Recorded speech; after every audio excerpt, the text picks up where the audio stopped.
Welcome to memoQ Talks, where we talk to industry leaders about their experiences, lessons learned, and what works best across all areas of localization. Now here's your host.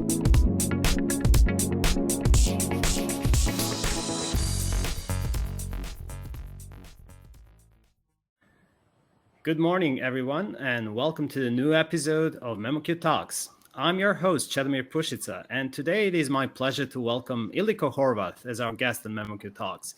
But this is not the first time we talk. We met several years ago in Budapest during the 2018 Trans-Celtic conference, and as of February the 1st, she has been appointed Director of the Translation Center for the Bodies of the EU. Before her appointment, she served as Vice Dean for International Affairs, as well as Head of Department and Associate Professor in the Faculty of Humanities at Lorraine University. She was also the Director of its Institute of Language Mediation and the President of the European Masters in Conference Interpreting Consortium. She is also the author of numerous articles and books on translation and interpreting, with a recent focus on artificial intelligence and the digital transformation of the language services market. First of all, welcome to the show, and thank you for accepting this invitation. Thank you for the invitation, and thank you for having thought of me. It really is a pleasure and an honor to be speaking to you today. There is one thing, though, you missed from your introduction. I'm sorry I don't mean to correct you, but it was really important. Please do. I have some 20 years of experience in translation and interpreting. I am myself a qualified translator and a qualified conference interpreter. Actually, I am an EMCI graduate. I graduated in the first year of the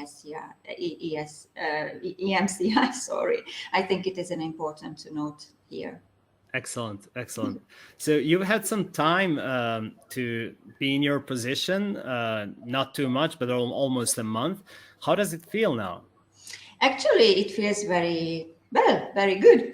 It is a great place to be, to tell you the truth. The Translation Center is really a great place, first on a personal level, because it has a very nice team, a very warm environment. It is really a nice place to work and to be. I really was given a very warm welcome by all the staff here at the Translation Center. And it is a great place to be on a professional level as well, because it is characterized by an extremely high level of professionalism and competence in various fields. Administration, we know it's very important, but also IT development, translation support, and translation. So my work of piloting all this organization is really assisted and helped by a lot of motivated people and professionals here. Mm-hmm. So. That's good. And before we officially started recording this conversation, you said that translators are also very high level. So that's really, really good to hear. Mm-hmm. And can you tell us something about what is it that the center does? Who are its clients? How does the work look like? And all the things you can think of. First of all, the first thing we need to know is that the center was established in 1994. And it is an agency. It is an EU agency governed by EU public law. And as such, it is part of the EU administration. We are a shared language service provider for the EU agencies, and we also offer support to other EU bodies, for example, joint undertakings in the EU. And in addition to this, we provide language services to the EU institutions in order to absorb any peaks they might have in their workload and to cater for special needs. Altogether, we have 69 clients today, and we deliver language services in all EU languages, but also, very importantly, maybe for this podcast as well, non-EU languages. Your language, for example, and also Arabic, Chinese, Turkish, Icelandic, Hebrew, and different African languages as well. We have already delivered services.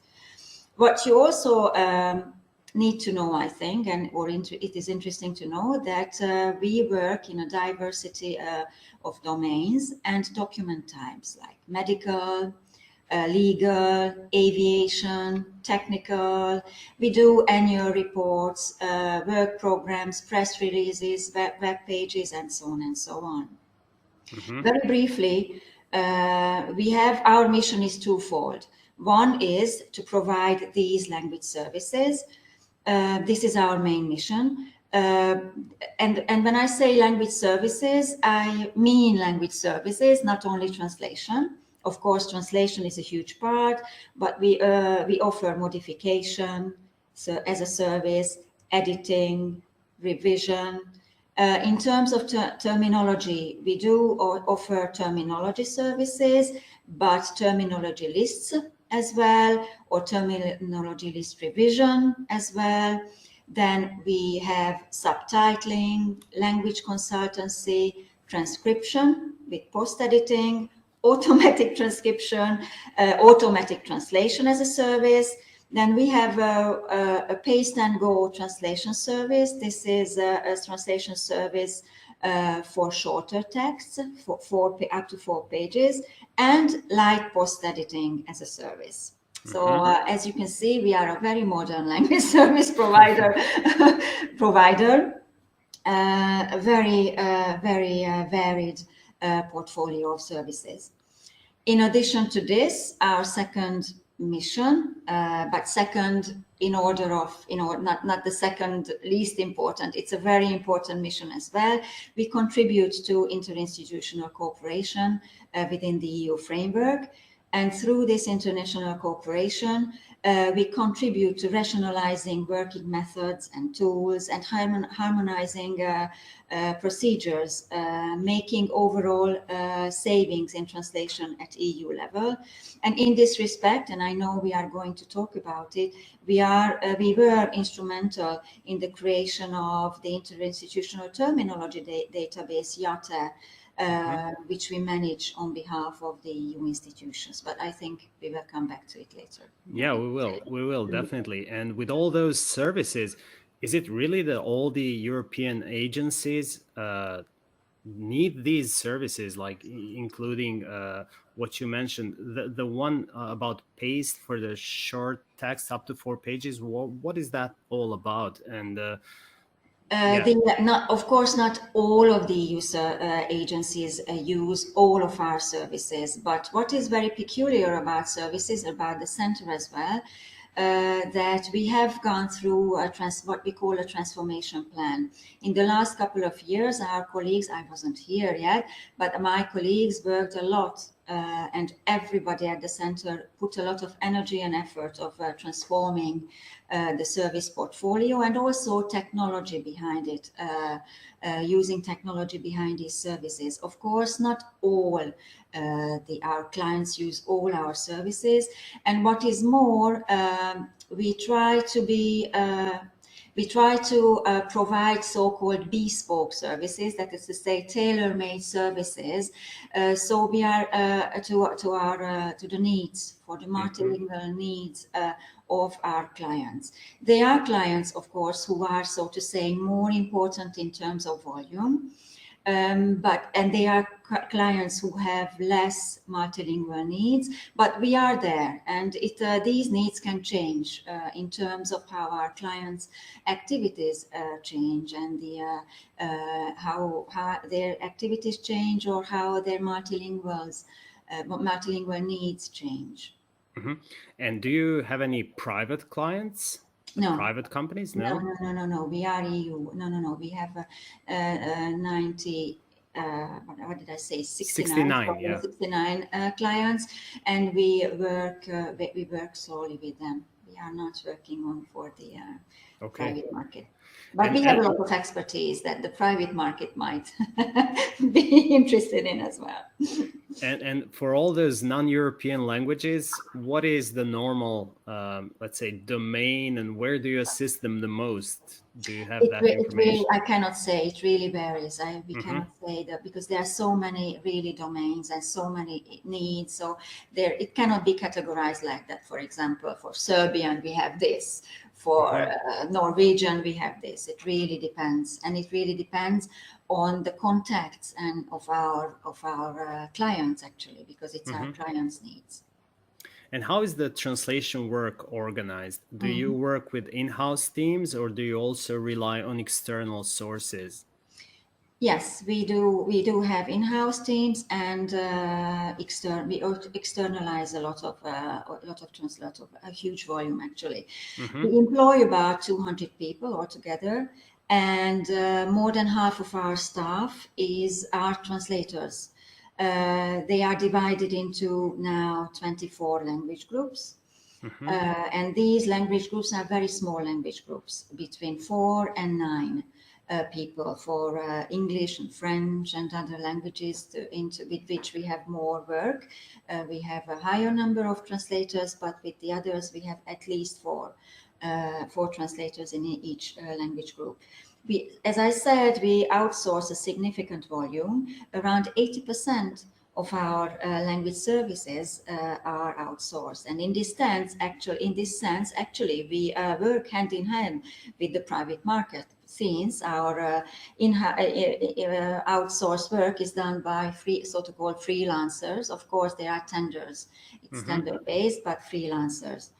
And our in-house translators revise externally translated text, but also this is what we call the 4 eyes principle. But this 4 eyes principle is also applied to our in-house translations too, because our colleagues check each other's team colleagues' work in-house too. So this is basically how we work.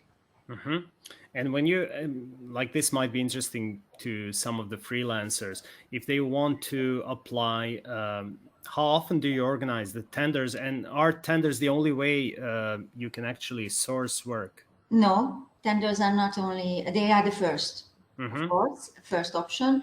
But we do have an application file on our homepage. So if you feel like working if you are interested in working with us, you can apply through our web page as well. But tenders remain the first option for us. However, we are continuously looking for freelance translators, especially in the non-EU languages. And in preparation for this interview, I read that you use an in-house translation workflow tool, eCdT, which replaced the legacy tool Flossis. Have you had time to familiarize yourself with the tool, and what would you say are its main benefits? Yes, I have. I have had the opportunity, and especially I wanted to see it right away as I came, because during the selection process, of course, I knew it existed, and I read a lot of things on the internet, but I really did want to see what it looks like, how it feels like, how work is organized through this tool. Actually, eCdT is a complex workflow management system. It's a one-stop portal, if you like, where it's a client portal. Of course, our clients submit their requests here through this portal, and we have an eCdT web interface for the eCdT staff as well. So in-house translators work through this portal as well, and it's a freelance portal too. So our main actors are connected in one portal. The workflow is automated, completely automated, standardized, and streamlined. However, there is possibility, of course, of manually intervening, changing the process, or intervening into the process if and when needed. It is very convivial, as the French say. It's very user-friendly, really. Its use is very intuitive. If I were an in-house translator or a freelance translator or a client, I would love to have a tool like this. Because really it is a really nice tool. Yeah. Excellent. And speaking about tools, the center has developed and made available what you mentioned before, two important terminology tools, IATE and ECHA term, an online multilingual terminology database developed by the European Chemicals Agency. Do you have any feedback about how many people use these term bases today? Yes, I do have feedback, but first I need to say something about IATE. IATE is not a translation center tool. It is an interinstitutional tool, and I must emphasize this. The translation center is part of the interinstitutional cooperation for IATE and manages the technical aspects of the projects on behalf of the other project partners, who are the translation services of the European Parliament, the Council of the European Union, the European Commission, the European Court of Justice, the Central Bank, the Court of Auditors, the European Economic and Social Committee, the European Committee of Regions, and the European Investment Bank. So we need to keep in mind that this is an interinstitutional tool, and this is the EU's terminology database, of course. It has been used in the EU institutions since 2004, and it was opened to the public in 3 years later, in the summer of 2007. And there is already a IATE 2, which was opened to the public in 2018. And it is important to note here, maybe I talk too much about the tool itself, but it is really important that IATE has been and is being developed now. There is an interpreter's interface for interpreters to facilitate terminology work for interpreters out of the booth and in booth as well, in the booth as well. And now coming, I'm going to answer finally your question. The IATE has approximately 8 million terms in 24 official languages of the EU. And in 2020, I have the data to 2020, in the public version of IATE, 57 million queries were recorded. So it's quite huge. It is used internally as well, but if we see the trend internally, it is, in terms of queries, it is used less, not because it is used less, but because it is incorporated in the work environment of the interpreters. So they don't search separately in IATE. Okay. But it is used, of course, it's a very important tool internally too. And it is used globally, of course, EU and Europe, but also all over the world, really. I have the data for that as well. I have all Europe, Latin America, Africa, Asia. We have a lot of users outside Europe as well. So it is a global tool. IATE is a global tool. The numbers are amazing, yes. It is amazing, really, really. And we are really proud of this tool. We interinstitutionally, and of course the translation center as well, because still we feel that it is a little bit our baby too. So our colleagues, our IATE team is really working a lot on IATE. As for the other term base, the ECHA term, this was developed for the European Chemicals Agency. It is a monolingual term base. But it's a term base with the term, the source reference, and the source definition for the term. And it has exactly, my colleagues have told me, 1,763 entries at the moment. Another similar project, you didn't ask about it, but I'm going to tell you, there is another similar project underway for Frontex. Frontex is the EU's Border and Coast Guard agency. It is very similar to the ECHA term. Excellent, excellent. Thank you for this. And what do you mentioned the interpreters and that you're working on developing terminology for interpreters in the booth, and what is the feedback from interpreters? Do they find it? It's a very new term, very new development, and we are not developing terminology. We have developed a new interface for interpreters, which is slightly different from translators.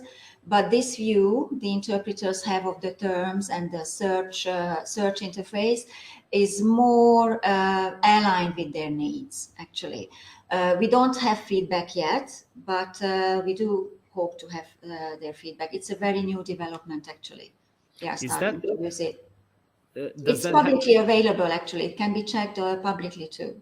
Okay, that's good information. And so, does that have anything to do with this shift in helping interpreters also be, how to say, automatically assisted while interpreting, and something with like machine interpreting or something like?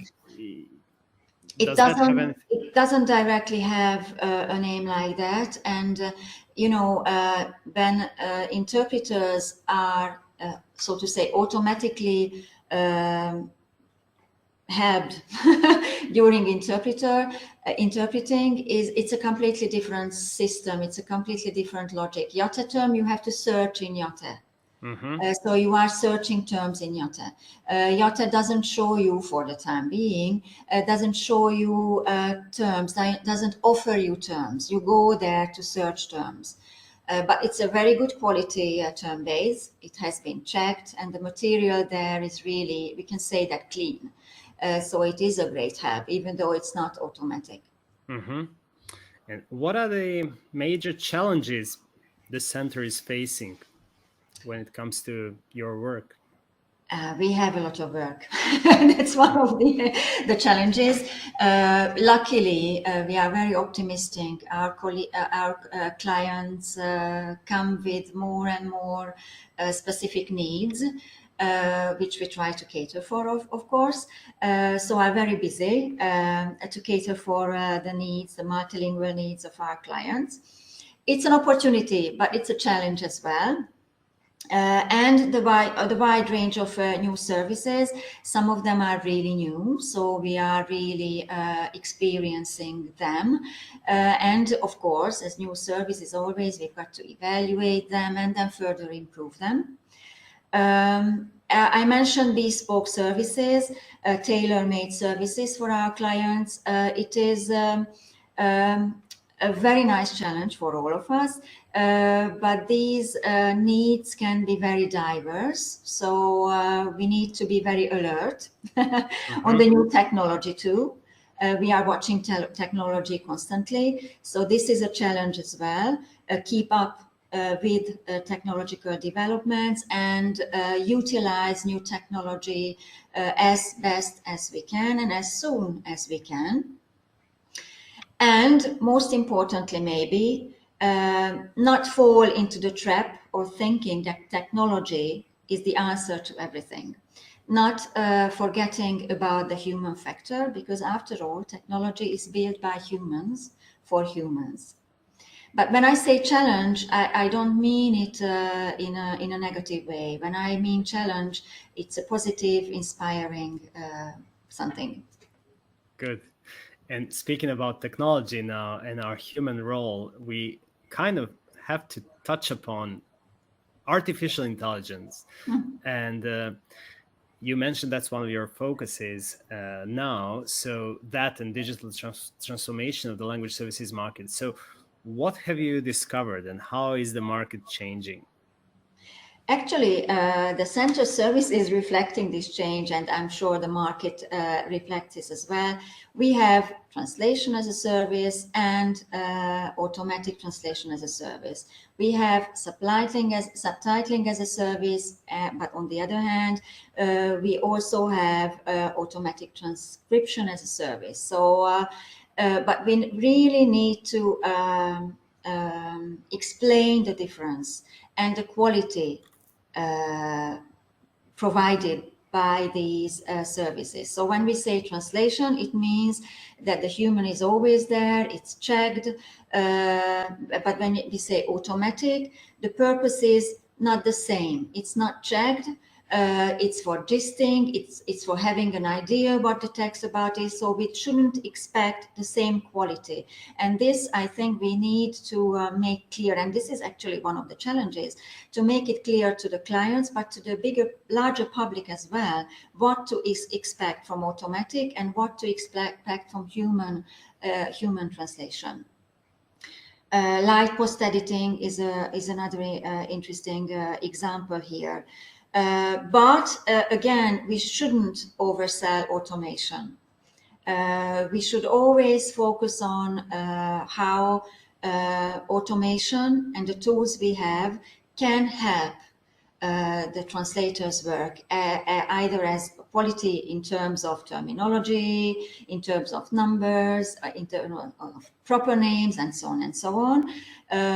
But in terms of speed of translation as well. It can speed up. If technology is good, it can speed up our work. It can make it easier, but at the same time, it can make it slower as well if we don't have the right machines or right engines, the right terminology. It hasn't been prepared. It hasn't been prepared well enough. I don't know if I've been clear enough. Yeah, you are. And one thing now that comes to mind is, do you use any in-house developed technology for the translation, right? For the automatic translation? Yes, Do? we have several engines that we are using. We have developed it for during our history for different clients. We do have different. We are using them, and we are reusing them.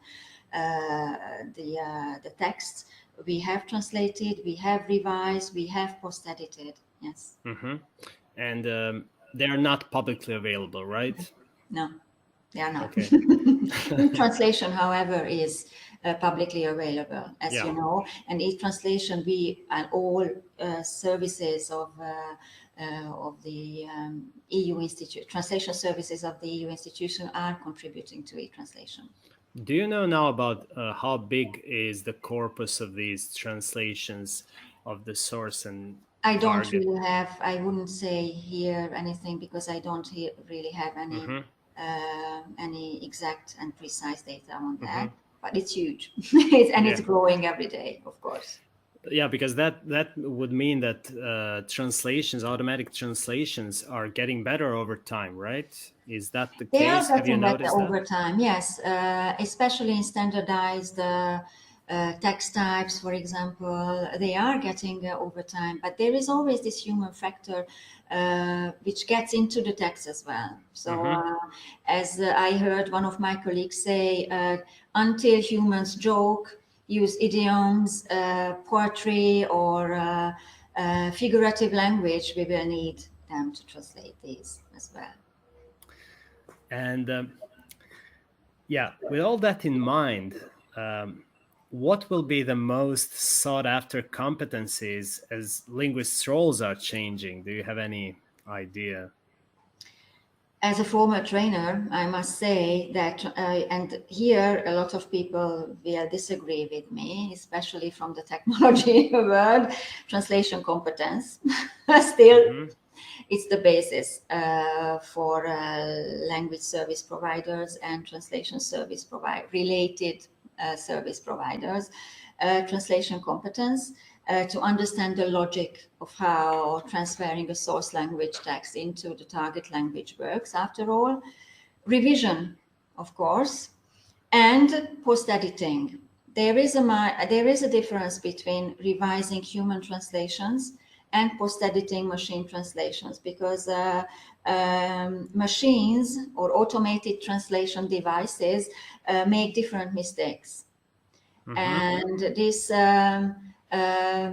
necessitates different cognitive processes as well, and different techniques and competencies too. Technological competence, of course, still. And I would add another one, the ability to learn all the time, lifelong learning. Lifelong learning, we do need it, and the curiosity attached to it, and the openness attached to it, adaptability and cognitive flexibility. This is where I would stop. Very well, very well. And now about you and your new role again. What is it that you're looking forward to in your new role? What is it that brightens up your day when you wake up and you're like, I'm going to go for this? Coming here to the office, it's a nice place, first of all. And today, as you might have seen, it's especially sunny in the morning in Luxembourg.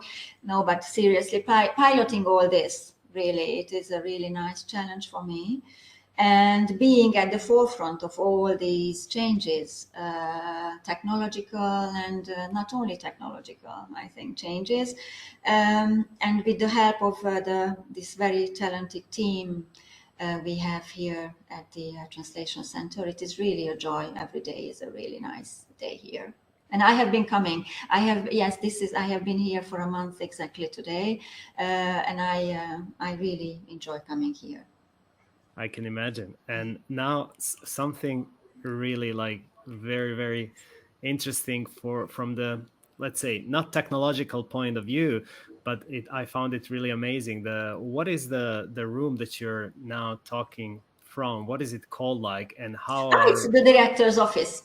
Oh, okay, it's the director's office. It's the director's office, but actually there is a Budapest room, if this is what you want. Yes, that was the there one. There is a Budapest room in the center. This is the biggest meeting room at the center. And if you open it together, I mean, because there is a wall separating it from Bratislava room. So if you open the two together, and there is another one, Vienna room, because I know you are in Vienna at the moment. Yes. So yes.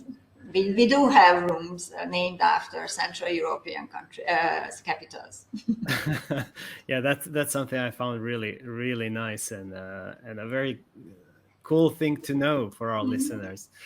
And okay, Ildikó, is there anything else you would like to say that I haven't covered? Because I believe there are so many more things, but this is just like the first of our many interviews that we may do in the future, because it's been just a month in your new position. Maybe in a year you'll have a lot more stories to share, but in the meantime, do you think there is anything else you would like to add? No, I think we have, for the first interview, I think we have covered almost everything, and the most important aspects and the most important things I have wanted to tell you and your audience, I have covered, I think. Thank you so much for being here, and good luck in your new position, and enjoy Luxembourg. Thank you. Thank you for joining memoQ Talks, where we talked with industry leaders about their experiences and lessons learned to gain new insights about what works best across all areas of localization. Join us next time on memoQ Talks.